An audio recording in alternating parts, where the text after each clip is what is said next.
नमस्कार दोस्तों, let's study together पे आपका एक बार फिर से स्वागत है।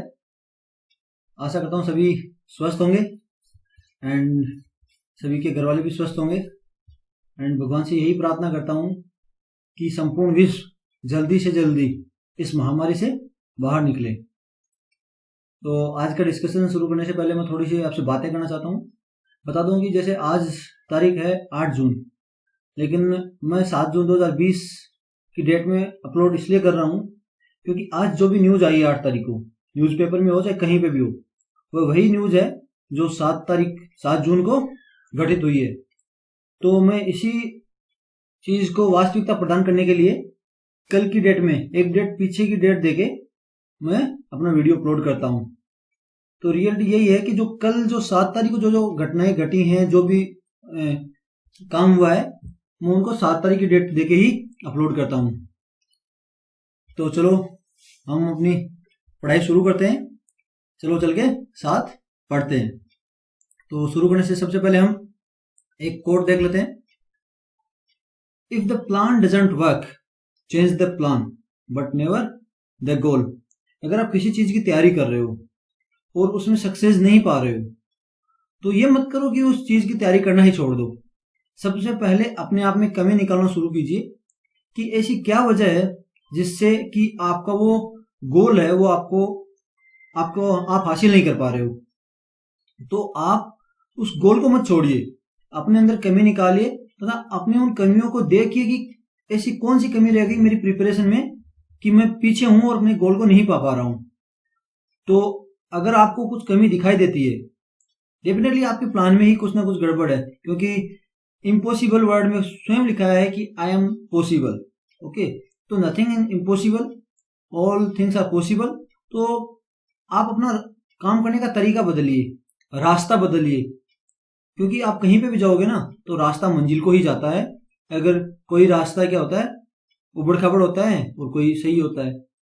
तो देख लीजिए, आप अपने अनुसार चेंज कीजिए, अपने प्लान को चेंज कीजिए और गोल को एक रखिए, कभी हार मत मानना। चलो आज हम देखते हैं आज की न्यूज। सबसे पहले हम देखते हैं न्यूज है INS Kesari is carrying essential medicine to Seychelles as a part of mission Sagar. INS Kesari क्या है? इंडियन नेवी का एक जहाज है जो एसेंशियल मेडिसिन किसको ले जा रहा है? सेशेल्स के लिए लेके जा रहा है मिशन सागर के रूप में। तो आप साथ साथ में ये चीजें नोट करते जाना, INS केसरी और मिशन सागर। ठीक है, INS केसरी क्या आती है और मिशन सागर किस परिप्रेक्ष्य में यहाँ पे यूज किया गया है। तो ये बताता हूँ। मिशन सागर क्या है? गवर्नमेंट ऑफ इंडिया क्या है अभी providing assistance to friendly foreign countries in dealing with कोविड-19। जो भी भारत सरकार है जो अपने दोस्त जो नेबर कंट्री हैं उनको क्या है, असिस्ट प्रोवाइड कर रही है तो कोविड-19 महामारी से निकालने के लिए। As part of this government of India helping the Indian ocean countries Mauritius, Madagascar, Maldives, Comoros and Seychelles. तो इसी मिशन सागर के तहत भारत अपने नेबर कंट्री जो मॉरिशस हो गई इंडियन ओशियन की, मेडागास्कर हो गया, मालदीव हो गया, कोमोरोस एंड सेशेल्स, उनको हेल्प प्रदान कर रहा है। तो अभी क्या है, इंडियन नेवल शिप क्या है, केसरी पोर्ट विक्टोरिया सेशेल्स के पास गई है ये सामान लेके। अभी मैं आगे बताऊंगा, उससे पहले कि मैं देख लेते हैं कि कंट्रीज कहाँ कहाँ पे हैं, क्योंकि ये नेबरिंग कंट्री और मिशन सागर जो 2-3 परिप्रेक्ष्य में यहाँ पे आज संदर्भ में आएगा, तो हम थोड़ा सा कंट्रीज देख लेते हैं। जैसे ये हमारा प्यारा भारत है, इससे हम यहाँ पे हम देखते हैं, थोड़ा जूम कर लेते हैं मैप को। तो ये आएगा सेशेल्स, ये हो गया, मेडागास्कर हो गया, ये मॉरिशस हो गया, इधर कोमोरोस हो गया, ये देश है। और अभी हम देखेंगे इंडियन ओशन जो रीजन है उसमें ये एक रीयूनियन भी आता है। ठीक है, तो ये अभी इस पार्ट का मिशन सागर का पार्ट नहीं है, ये फ्रांस की एक टेरिटरी है। तो ये अपने इंडिया के परिप्रेक्ष्य में ये है, और ये यहाँ पे मालदीव है। तो इंडिया में यहाँ मालदीव हो गया, ये मॉरिशस हो गया, यहाँ कोमोरोस, मेडागास्कर, ये सेशेल्स हो ही गया। तो ये आप थोड़ा सा एक बार मैप में नजर मार लीजिए, पूछ सकता है मिशन सागर जिन जिन कंट्रियों में या किसी भी कंट्री का में है ना, या पूछ लिया पोर्ट विक्टोरिया जहाँ पे भी INS केसरी गई थी वो कौन से देश में है, तो आप सेशेल्स बता सकते हो। ठीक है। अब मिशन सागर का क्या नाम रखा गया है? Mission Sagar is also consequences with the prime minister's vision security and growth for all in the region. ये सागर पहले अपने प्राइम मिनिस्टर नरेंद्र मोदी जी का एक विजन भी था कि सिक्योरिटी और ग्रोथ क्या है, मेरी टाइम सिक्योरिटी भी बहुत इंपॉर्टेंट है कि जब जहाज अबडक्ट हो जाते हैं समुद्र से, तो इस मेरी टाइम सिक्योरिटी को ऊपर रखने के लिए हमने security and growth for all the region, सभी रीजन में जो इंडियन ओशन रीजन है उसके लिए एक सागर विजन था मोदी जी का, उसी के नाम पे ये मिशन भी सागर रखा गया है। सागर जो मोदी जी का विजन था वो लॉन्च हुआ था 2015 में। ये क्या था? India strategic vision for Indian ocean region, जो इंडियन ओशन रीजन में जो कंट्रीज है उनको सिक्योरिटी प्रोवाइड करने के लिए। तो आज के क्वेश्चंस क्या क्या बन सकते हैं इसमें? INS केसरी, या पहले पूछ लिया जाएगा मिशन सागर कौन कौन से देश को कोविड-19 में रिलीफ प्रदान करने के लिए चलाया गया है? तो ये आ जाएगा Mauritius, Madagascar, Maldives, Comoros and Seychelles. अब इसमें पूछ लिया जाएगा कि कौन सा देश नहीं है, तो 3 देश का नाम देके एक श्रीलंका दे दिया, तो ये पूछा जाएगा उसमें ये नहीं है। सागर, ये जो सागर जो विजन था इसकी फुल फॉर्म पूछा जा सकता है, security and growth for all जाए। इंडिया का जो स्ट्रेटेजिक विजन सागर था वो कौन सी रीजन के लिए था? इंडो पैसिफिक पूछ लिया, साउथ चाइना सी पूछ लिया, कोई भी नाम दे देगा, ये एक हो जाएगा इंडियन ओशन रीजन। तो 3 4 क्वेश्चन हो गए। तो ये थोड़ा सा आप क्वेश्चन भी देख लेना। अब मैं एक वीडियो भी बनाऊंगा, जितने भी अपने लेक्चर किए हैं उनका क्या है क्वेश्चन सीरीज बनाऊंगा आगे, तो उसमें ये क्वेश्चन मैं आपसे पूछूंगा, थोड़ा आप नोट करके चलना। नेक्स्ट क्वेश्चन है OPEC and its allies agree to cut oil production by 10% till July. OPEC ने और इसके अलाइज देशों ने क्या किया है कि जो ऑयल प्रोडक्शन है, जो क्रूड ऑयल प्रोडक्शन क्या है, जुलाई तक 10% कम करने की सोचा है। अब बताइए किसी का प्रोडक्शन अगर हमें कम करना है तो क्या वजह हो सकती है? पहले तो ये बता देता हूँ ओपेक क्या है। Organization for petroleum exporting countries है, ये ऑर्गेनाइजेशन है जो पेट्रोलियम एक्सपोर्ट करती है कंट्री, उनका ऑर्गेनाइजेशन है। और अभी क्या नियरली 10 मिलियन बैरल ऑयल है ना एक दिन में कट करेंगे ये। अब नीचे दिखा है why the excess production depression prices as global aviation remains largely grounded due to pandemic. अब देख लीजिए, आप बाजार पे जाइए, मार्केट पे जाइए, अगर आप कुछ भी ले लीजिए, अभी मार्केट में मतलब बिस्कुट्स है, तो बिस्कुट हो गए कि बहुत ज्यादा मात्रा में कंपनियों ने बिस्कुट बना के बाजार में उतार दिए। तो क्या अगर बहुत ज्यादा बिस्कुट, हर दुकान पे बिस्कुट ही बिस्कुट रहेंगे तो क्या होगा? कंज्यूमर कम हो गए, कंज्यूमर कम हो गए तो क्या है, बिस्कुट्स की रेट कम हो जाएगी। जैसे पैसा अगर बाजार में बहुत उतार दिया जाता है ना तो पैसे की रेट गिर जाती है। तो उसी तरह अगर कोई प्रोडक्शन, कोई भी प्रोडक्ट है अगर मार्केट में बहुत ज्यादा आ गया तो उसकी रेट कम हो जाएगी। अभी क्या है, कोविड-19 के चलते चारों तरफ लॉकडाउन हो रखा है, जिसमें साधन वगैरह हो गया, कोई भी गाड़ियां चल नहीं रही है, रोड जो सब खाली हैं, एयर ट्रैफिक भी नहीं चल रहा है। तो उसकी वजह से क्या है, जो प्रोडक्शन हो गया ऑयल का वो ज्यादा हो गया तो क्या है, अभी पूरे वर्ल्ड में क्या है, ऑयल का प्रोडक्शन बहुत ज्यादा हो गया, ऑयल मतलब हद से ज्यादा हो गया है, तो उसकी प्राइसेस लो हो गई हैं। अभी आपको पता है जैसे पर बैरल प्राइसेस बहुत डाउन आ चुके थे, तो प्राइसेस डाउन हो गए तो इनको क्या घाटा हो रहा है। तो अभी वो क्या करेंगे, प्राइस को स्टेबलाइज करने के लिए ये क्या करते हैं, इसको ऑयल प्रोडक्शन को कट कर देंगे ताकि ये सप्लाई रोक देंगे। अगर किसी चीज की सप्लाई रोक दी फिर उसकी डिमांड बढ़ेगी। किसी भी चीज की अगर सप्लाई रोक देते हैं तो उसकी डिमांड बढ़ती है तो फिर उसकी रेट बढ़ती है। ये थोड़ा मार्केट का जो नियम है ये चलता है, अगर सप्लाई ज्यादा है तो उसकी रेट कम हो जाएगी, और अगर सप्लाई कम है तो उसकी डिमांड ज्यादा होगी तो उसकी रेट बढ़ जाएगी। तो ओपेक का क्या काम है, पहले इसकी प्राइसेस को रेगुलेट करता है। इसको याद रखना कि organization of petroleum exporting countries, ठीक है। नेक्स्ट बताता हूँ ओपेक, इसको थोड़ा आपको एलिब्रेट करता हूँ। Organization of petroleum exporting countries and intergovernmental, की बहुत सारी गवर्नमेंटों का एक ऑर्गेनाइजेशन है of 30 nations, founded on 14 September 1960 in Baghdad, जो कि 14 सितंबर 1960 को बगदाद में एस्टेब्लिश हुआ था, फाउंड किया गया था। इसके पहले 5 मेंबर था, Iran, Iraq, Kuwait, Saudi Arabia and Venezuela, इनके द्वारा ये फाउंड किया गया था। क्या है, OPEC country accounted for estimate of 40% of global oil production, पूरे विश्व का ये 40% ग्लोबल ऑयल प्रोडक्शन को प्रदान करते हैं। इनका मिशन क्या है, the stated mission of the organization is to coordinate and unify the petroleum policies of its member countries, ensure the stabilization of oil market. जो मैंने बताया था कि जो ऑयल मार्केट है उसको ये रेगुलेट करते हैं, और उसके क्या प्राइसेज को भी रेगुलेट करते हैं, और उसकी सप्लाई को कि सही से बनी रहे। हमने बताया जैसे ड्यू टू कोविड-19 pandemic the demand for OPEC oil has fallen to 30 years low in second quarter. तो इसकी क्या है, अभी डिमांड भी कम हो गई है यहाँ पे। और इसका ओपेक का हेडक्वार्टर क्या है, अभी यहाँ पे इसकी डिमांड कम हो गई है और वहां पे प्रोडक्शन ज्यादा है, तो वहां पे बेफालतू का भी प्रोडक्शन पड़ रहा है ना। तो अगर डिमांड कम है तो हम प्रोडक्शन को कम कर देंगे। OPEC headquarter. और दूसरी चीज मैंने बताया जैसे डिमांड कम होगी किसी चीज की तो भी उसकी प्राइस डाउन हो जाती है। ओपेक हेडक्वार्टर कहाँ है, वियना ऑस्ट्रिया में। अब आपको पता है डिमांड कम होने पे प्राइसेस कम क्या होगी।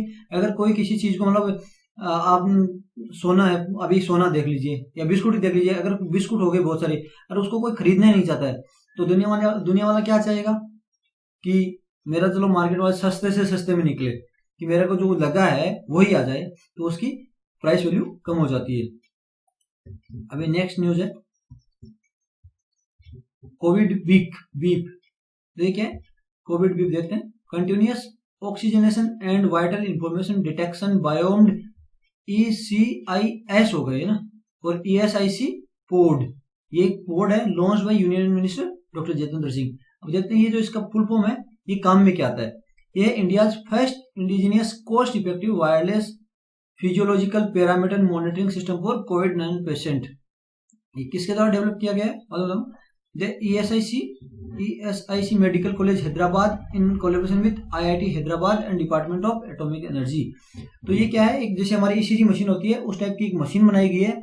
जैसे आपके सांस हो गई, आपका BP हो गया, और आपका जो ECG टाइप का आपको रिकॉर्ड करेगा, जिससे कि अगर आपके सांस में कुछ प्रॉब्लम चल रहा है तो ये बताएगा कि बंदे को कोविड-19 बीमारी है।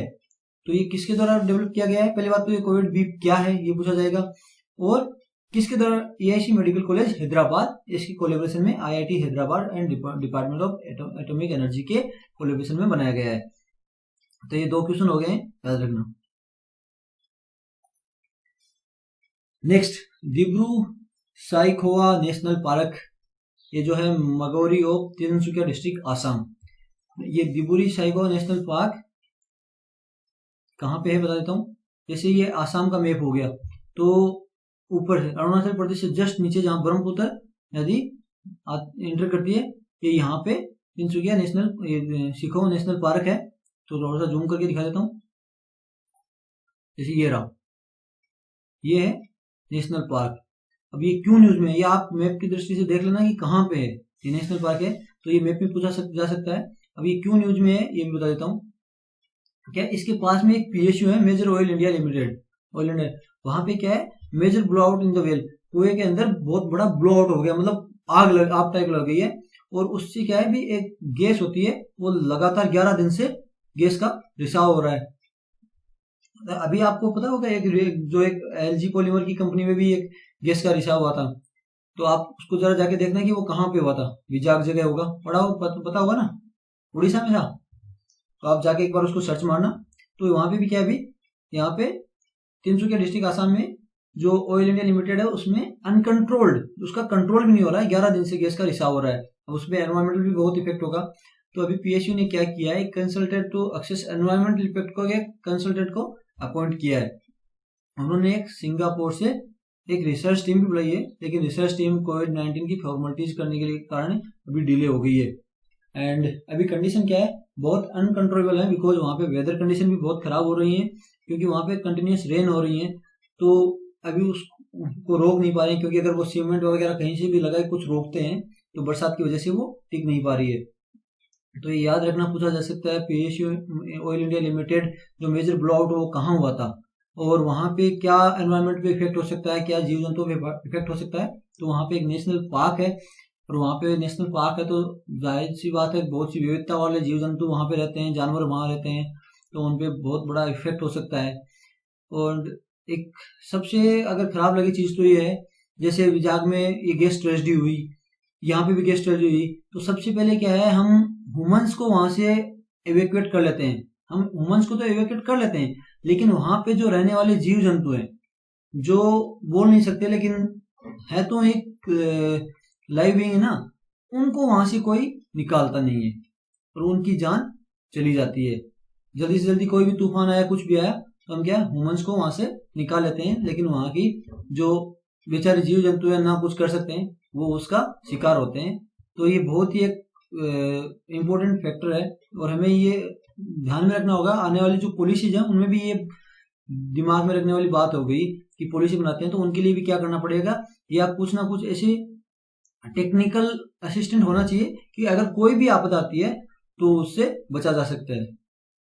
तो ये जो यूपीएससी एंड एसएससी के जो स्टूडेंट हैं उनके लिए बहुत इंपॉर्टेंट ये एथिकल क्वेश्चन है ये, कि अगर कहीं पे भी ट्रेजेडी होती है तो ह्यूमंस को इवैक्यूएट कर लिया जाता है, लेकिन एनिमल्स को इवैक्यूएट नहीं किया जाता है। क्या वो एथिकल रूप से सही है? ये आपसे एक सवाल पूछा जा सकता है इथिक्स में। तो जरा आप इसके बारे में ध्यान से सोचना और समझना, और फिर कोशिश करना आप कमेंट बॉक्स में लिखें। अब नेक्स्ट क्वेश्चन है अम्बारनाया रिवर। ये अम्बारनाया रिवर ये कहाँ पे? ये रसिया में। अभी क्यों न्यूज में? अभी ये 29 मई को एक diesel fuel tank at power plant belonging to giant Norilsk Nickel mining group, क्या है नोर्डिस्क निकल माइनिंग ग्रुप, उसके पास एक जायंट जो होती है डीजल फ्यूल टैंकर क्या कोलैप्स कर गया साइबेरियन इंडस्ट्रियल सिटी नोर्सिक के पास में। तो उससे क्या हुआ है, जब अगर समुद्र के ऊपर या नदी के ऊपर अगर कोई भी डीजल और जो पेट्रोल जैसे पदार्थ क्रूड ऑयल हो गया वो अगर कोलैप्स कर जाता है तो ये पानी के से मिलता नहीं है, और पानी के ऊपर क्या है एक लेयर बना देता है। अभी दिखाऊंगा क्या। तो अगर लेयर बना दिया तो उससे क्या है, जो एक सनरेज होगी वो पार नहीं कर पाती है, ऑक्सीजन में सांस जो जीव जंतु सांस नहीं जाते हैं, तो वहां पे क्या बहुत सारे जो पानी में रहने वाले जीव जंतु है उन पे बहुत बड़ा इफेक्ट होता है, और आगे चल के अगर वो बहुत लंबे समय तक रहता है तो वो ह्यूमन लाइफ पे भी आ जाता है। वहां पे बहुत सारे जीव जंतु, वहां के जो इकोलॉजी है उस पर असर कर जाता है, बहुत से जीव जंतु मर जाते हैं। तो इकोलॉजिस्ट ने क्या बताया, वर्स्ट इकोलॉजिकल कैटास्ट्रोफ है, ये एक बहुत बड़ा इकोलॉजिकल प्रलय है जो इस रीजन में पहली बार घटा है, इस रीजन में कभी नहीं हुआ था। जो ये आप याद रखना है ना, 2 हो गया है कोलोराडो रिमोट टुंड्रा वाटरवेज है, वहां पे एक वाटरवेज भी है, can be seen with bright red pitches. इतना बड़ा स्पिल हुआ है कि अगर आप आसमान से भी देखो तो वो वाटरवेज आपको दिखाई देगा। तो ये नजर में पूछा, ये आपको पूछा जा सकता है एग्जाम में, कोलोराडो रिमोट टुंड्रा वाटरवेज कहाँ पे है, या वहां पे क्या घटना घटी थी। ये अम्बारनाया रिवर के बारे में पूछा सकता है, ये नहीं पूछाएगा, फिर भी आप थोड़ा एक बार देख लेना, लेकिन इन दिनों का आप मैप पे जरूर देखना। अभी मैप पे दिखा देता हूँ आपको। जैसे ये रसिया है, रसिया का पॉइंट ऊपर से एंटार्क्टिक आर्कटिक महासागर के जस्ट नीचे आप ये जगह लोकेट कर लीजिए, मैप पे दिखा देता हूँ। अब देखिए ये जैसे ये नदी है, नदी पे क्या है इसको रोकने की कोशिश की जा रही है। अब इस पे अगर आप एक छोटा सा पाइप भी डाल दोगे ना तो ऑयल आगे बढ़ने से रुक जाएगा, क्योंकि ये क्या ऑयल क्या है ऊपर एक परत बनाता है, आगे पानी से नहीं मिलेगा, नीचे से पानी के नीचे नहीं जाता है, ये ऊपर पानी परत बनाता है। देखिए ये रेड टाइप का ऊपर परत बना चुका है पूरी नदी पे। अब यहाँ पे प्रॉब्लम क्या है, ये जगह भी पूरी क्या है कीचड़ हो जाती है। रशिया का जो ऊपर का पार्ट है वहां पे जो ये पूरी लैंड है मार्शी हो जाती है। अब ये आप जियोग्राफी में पढ़ा होगा, मार्शी की हो जाती है जब सर्दियां शुरू होती है तो आर्कटिक महासागर में पूरे में बर्फ जम जाती है। अगर वहां पे बर्फ जम गई, जैसे ये नदी जा रही है यहाँ से इधर, उसका ऊपर की साइड में फ्लो है, और आगे की साइड में अगर बर्फ जम गई है तो नदी पानी डिस्चार्ज कहाँ करेगी, आगे पानी डिस्चार्ज नहीं कर पाएगी, तो फ्लो क्या होगा इधर की ऊपर की सतह कैचमेंट एरिया, जो ये ऊपर का एरिया है ना, यहाँ पे अपना वाटर बाहर फ्लो कर देगी, जिससे यहाँ पे क्या है दलदल बन जाएगा। तो यहाँ पे ये हालत भी खस्ता हो चुकी है कि अगर यहाँ पे दलदल है तो इसको टाइम बहुत लग जाएगा, क्योंकि ये साफ नहीं हो पाएगा। ये इसका ये एक जो सैटेलाइट इमेज है, ये यहाँ पे रिवर जो मैंने वहां बताया था ना, ये यहाँ से रेड रेड ये ऊपर से डीजल दिखाई भी देने लग गया है। ठीक है, तो आप थोड़ा सा ये रिवर और ये जो वाटरवेज है इसको याद रखना, ये आपके क्वेश्चन में बहुत इंपॉर्टेंट है। नेक्स्ट न्यूज है, new process for synthesizing crystalline rubrene has been developed by scientist of Institute of Advance Study in Science and Technology. तो ये एक प्रीमियम करने वाली बात है, जो साइंस एंड टेक के बंदे हैं उनसे बड़े आप सवाल में अगर लिख सकते हो, लेकिन जो IAS UPSC वगैरह में ये मेन प्री का क्वेश्चन ज्यादा बनता है कि जो क्रिस्टलाइन रबरीन है वो कौन सी इंस्टीट्यूट के द्वारा बनाया गया है, तो institute of Advance Study in Science and technology के द्वारा। रबरीन क्या एक थिन फिल्म होती है, तो पतली सी फिल्म होती है जो पॉलीक्लिनिक एरोमेटिक हाइड्रोकार्बन उसको यूटिलाइज किया जाता है ऑप्टो इलेक्ट्रॉनिक डिवाइस और प्रीपेयरिंग इलेक्ट्रॉनिक स्किन। अब ये ऑप्टो इलेक्ट्रॉनिक डिवाइस और प्रीपेयरिंग इलेक्ट्रॉनिक स्किन क्या है? जैसे हम देखते हैं कंप्यूटर का मदरबोर्ड हो गया और कोई भी लाइट में सर्किट होते हैं, वो एक पतली सी प्लेट के ऊपर अंदर ही अंदर कुछ सर्किट से बने होते हैं, वो बड़ी होती है। अभी उन्हीं सर्किट को क्या इलेक्ट्रॉनिक स्किन और भी एक पतली से जो पेपर होता है जो प्लास्टिक का, उस पर बनाया जा रहा है। तो उसको क्या है, एकदम स्ट्रेच भी हो जाएगी, रबड़ की तरह हम उसको फैला भी सकते हैं, वापस वो अपनी जगह पे आ जाएगी, अपने आप को रिपेयर कर लेगी। तो ये ऐसा प्रोसेस बनाया गया है institute of Advance Study in Science and technology, जिसको इंडिया के नाम पे भी पेटेंट कराया जा रहा है। अभी एक इंपॉर्टेंट न्यूज है, वर्ल्ड फूड सेफ्टी डे, जो कि 7 जून को सेलिब्रेट किया जाता है। तो ये एक बहुत ही इंपॉर्टेंट डे है, क्योंकि आज दुनिया में लगभग आधे 10% से ज्यादा लोग भूखे सोते हैं। तो इसमें क्या है कि हम खाने को कभी भी वेस्ट नहीं किया जाना चाहिए। This day focus on ways to reduce the risk of food poisoning. तो क्या है, हमें फूड पॉइजनिंग को रिस्क को कम करना है। We have to save food at every stage from start to end. अगर हमें जहां प्रोड्यूस होता है वहां से लेके एंड तक हमें खाने को बचाना है, खाने को वेस्ट कभी नहीं करना है। किसी आदमी को खाना मिल सकता है, कोई आदमी भूखा भी सोता है। तो इस बार थीम क्या रखी है 2020 में, फूड सेफ्टी एवरीवन्स बिजनेस। अब ये क्या है, फूड सेफ्टी सभी का बिजनेस है। ये नहीं है कि मेरे पास अगर रुपए वाला हूं, आदमी हूं, तो मैंने खरीद लिया खाना और फेंक दूंगा, ये नहीं होता है। ये आप जो खाना है उसकी आप बेइज्जती कर रहे हो, और आप पे अगर देखा जाए तो एक तरह का ये केस भी हो सकता है कि आप खाने को, अगर यूनाइटेड नेशंस के हिसाब से जाएं, क्योंकि कुछ ऐसे बंदे भी हैं जिनको भोजन नहीं मिल पाता है। तो आप कभी भी खाने को वेस्ट नहीं कीजिए। जितना ही खाना खाना है आपको, अगर होटल्स में जाओ, घर में भी जाओ, उतना ही खाना लीजिए। एंड क्योंकि अगर नीडी पर्सन होगा तो वो उसको भी जा सकता है खाना। तो food safety made by Addis Ababa conference, ये याद रखना कि देख कब मेड किया गया, Addis Ababa conference and the Geneva forum in 2019 under the umbrella of the future of food safety. सबसे ज्यादा the future of food safety ये किसके द्वारा बनाया जा रहा है? WHO के द्वारा, in collaboration with the food and agriculture organization of United Nation. तो WHO के द्वारा कोलैबोरेशन है फूड एंड एग्रीकल्चर ऑर्गेनाइजेशन के साथ। और हमने 2 दिन पहले भी 2 डेज पढ़े हैं जो किसके द्वारा मनाए जा रहे हैं, फूड एंड एग्रीकल्चर ऑर्गेनाइजेशन के द्वारा। आप रिमेंबर करना, रिकॉल करना उन दोनों डेज को। तो आपसे भी यही रिक्वेस्ट है, कभी भी खाने को वेस्ट मत करना। हो सके तो किसी को अगर खाना अगर ज्यादा हो भी गया है तो जूठा किए बिना आप कभी भी प्लेट में ज्यादा खाना नहीं डालना, ताकि उस खाने का यूज किया जा सके आगे।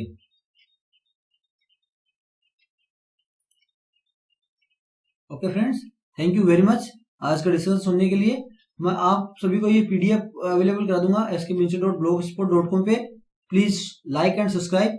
अगर आप डिसलाइक करते हो वीडियो को तो प्लीज आप अपने सजेशंस कमेंट बॉक्स में दीजिए, ताकि वीडियो में मैं आगे सुधार ला सकूं।